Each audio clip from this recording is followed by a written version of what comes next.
Hello, welcome back to the channel, everyone. We have with us today Derek, who is a local author, and I guess we should go to where we started. Yeah, we met at the Stallings Sunshine Farmers Market here in Stallings a few Saturdays ago. Yeah, and it was great getting to talk to people coming around about the book, and you had another booth yourself, and I've got some of your bookmarks that I lay out so people can see that there's good things out there. So thank you for joining me. I think it's so cool how you take the Bible and you create this amazing story for people to read about characters we might not know a lot about, and give those characters meaning and correct. life. The book itself is based on obviously the three wise men, and this is their origin story. They start worlds apart. And it's about how they, in their desire to do something they love, which was be able to help others, and they learn to watch stars and understand stars, just that process. And I couldn't find a lot of back history on the wise men. They do have names. Melchior, Gaspar, and Balthazar are their known names as the kings that came. But they were given those names, or in my book, they're given those names by their being brought into this Magi sect. So that's how the naming of them. How did you, what made you think to write this book? What inspired you? I was just blessed when I found out my mom had got saved. Yeah. This was over 15 years ago. And she started peppering me with all kinds of questions.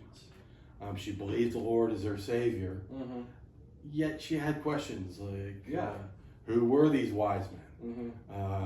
Why was the Savior a baby? Did this baby need to eat? Did this baby poop his pants? It just, he's 100% human. And so I started asking or answering some of her questions, but what I didn't know about the wise men, I started looking up and seeing what there was. And there wasn't a lot out there. So I started creating this idea of how they came to be wise men. And through lots of prayer on my own side, God led me to Daniel, and how Daniel was the one that started the Magi. Now that was a long time before the Magi. That was 600 years before we know of as the Magi. They were out there as wise men and guides and consuls and counselors to the rich, the wealthy, the rulers, the leaders of the then the known world. And from that, they, over time, from Daniel, which was about him, Daniel, being renamed. And in that process, he takes the dream of King Nebuchadnezzar and interprets it. But he doesn't interpret it just like the others. He asked God for what the guidance was. What did it mean? And God provided it to him. And that's what made him so strong and powerful, was because he used God to guide him to get these wise men heading in the right direction. And so that timing that my mom gave me, we worked through back and forth, and I did all the writing. I would send it to her, and she would edit and ask more questions. In her passing, I just got really down on myself for not having finished it. And so my sister introduced me to Melanie Warner, who is the head of Defining Moments Press. And she was the one who spurred me on in less than a year to finish the book, to write it and tie it up in a nice bow. And as I started doing it, I realized that I had 3 books. Wow, yeah. This is the first one. This is the first one, so it became the 3 books. The second one I'm hoping will come out in the end of October, November, just in time for Christmas. But it's a process. That's a process of editing and books and all that process. So that was how I came to start writing the book, was from my mom. Yeah, wow, so cool. So getting back to the story, it's interesting, Daniel's Babylonian name is similar to one of the wise men. Yes, Balthazar is the Aswan who came from Africa, and it was just the leadership of or it's told in the leadership of the wise men, or the Magi sect, which to me, I tried to make it more like a college, a campus that would teach them what it would be to serve. Not necessarily that you're out there for the finances of it or the great job. It was to serve. And so they would come up with these names that they would give to, and you meet them throughout the series. You'll meet where they are. There's one meeting. One of the big stories in the book is a sandstorm that comes along. Yeah.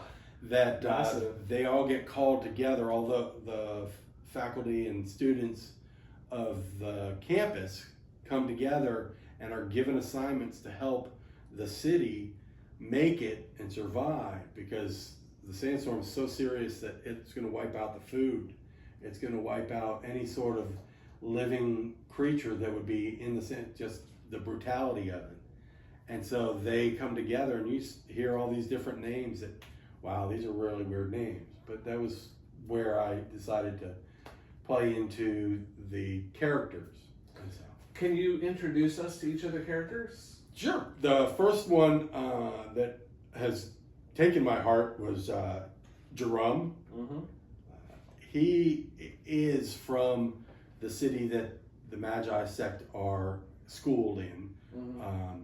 And he, growing up there, had heard so much about it from his father, and the stories of how his grandfather told him and his grandfather told him, and generations back to one of the gentlemen who was a guard to the time of Daniel. Yeah. And befriended Daniel. Yeah. And this process sort of leads him into, now he's ready to learn what it is. And he's really smart. He picks up things very well. And the leader Quan, the Magi Quan, schools him a little bit at home. First home schooling.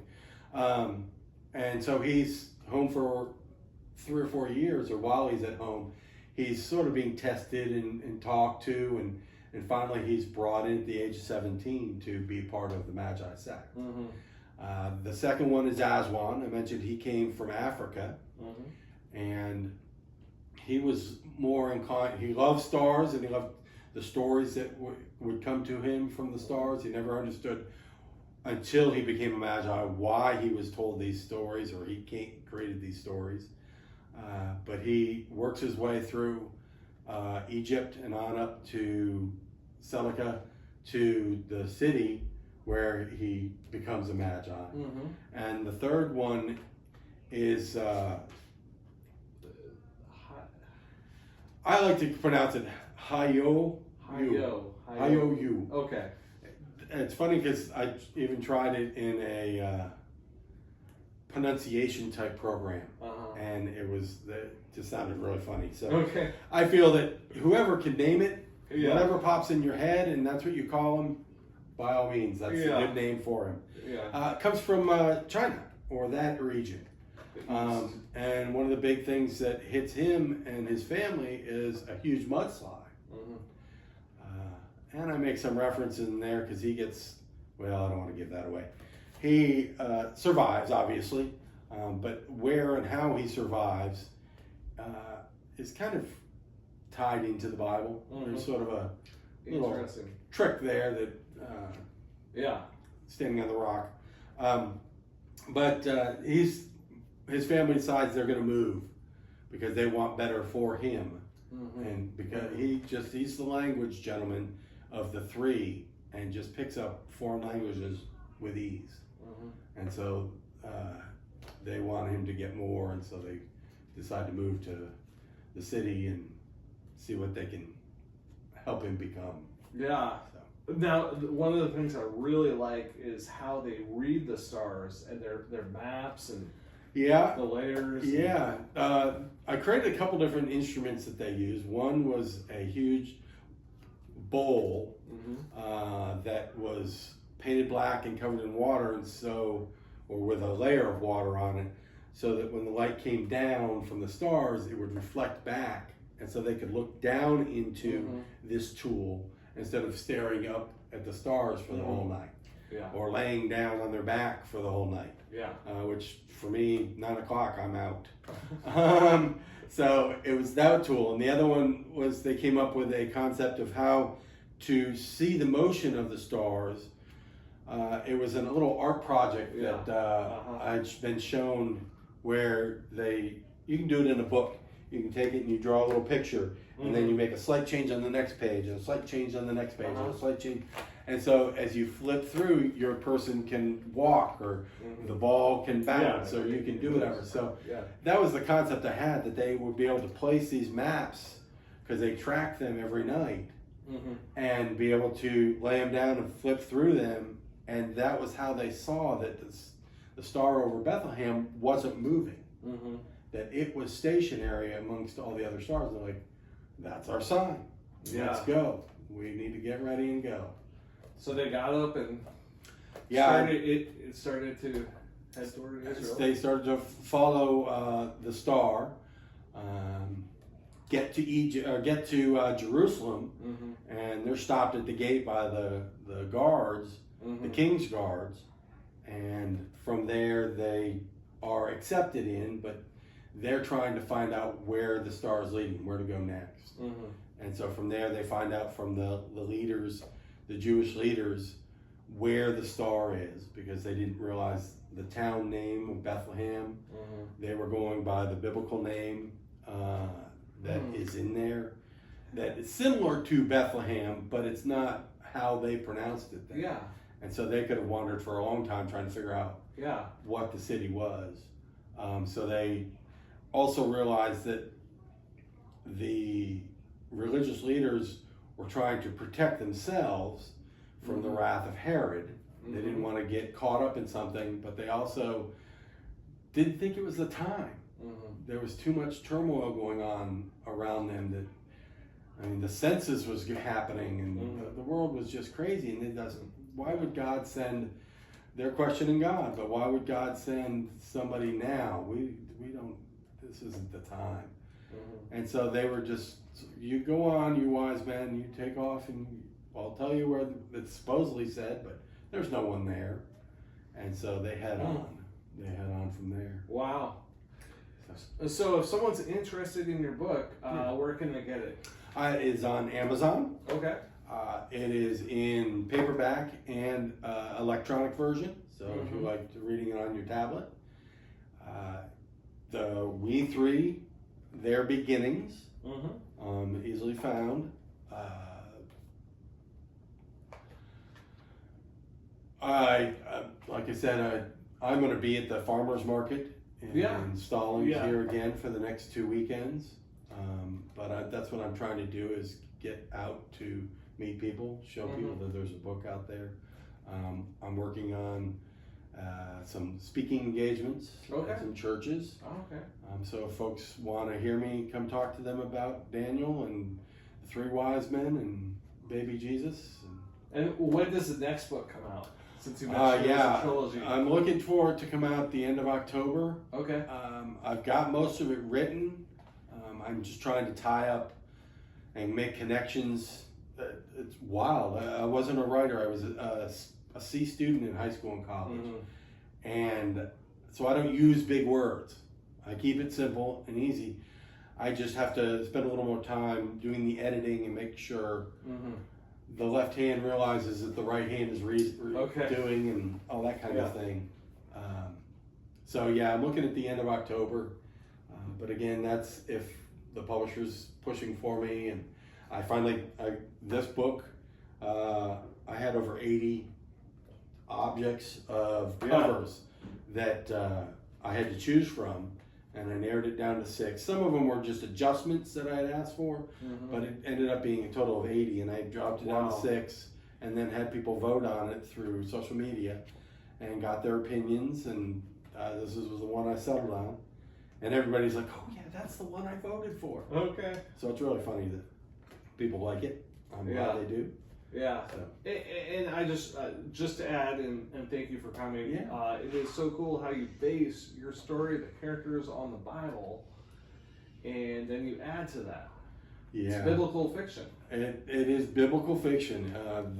The ideas that I couldn't find in the Bible, I would create, and then tie whatever I was trying to explain into what God had told me through the words of the Bible and the different meetings and such that they went through. Well, thank you so much for being here today, and it's an honor. Thank you. Well, thank you. I appreciate it, and I hope you folks